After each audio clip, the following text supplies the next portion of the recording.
Pastikan sudah buka M-Banking Mandiri. Dan pastikan kita juga memiliki saldo yang cukup untuk melakukan pembayaran. Pilih menu bayar.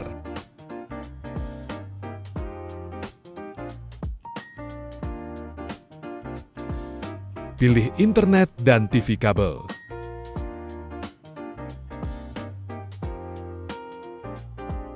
Cari dan pilih MyRepublic Retail. Masukkan nomor ID pelanggan sebanyak 7 angka.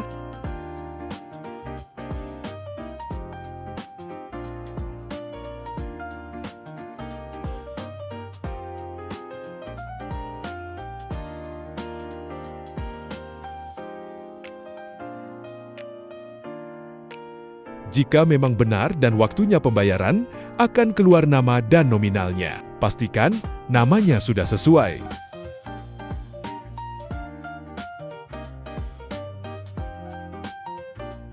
Pilih lanjut bayar dan masukkan PIN M-Banking-nya.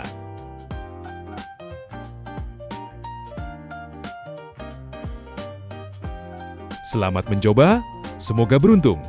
Jangan lupa subscribe ya.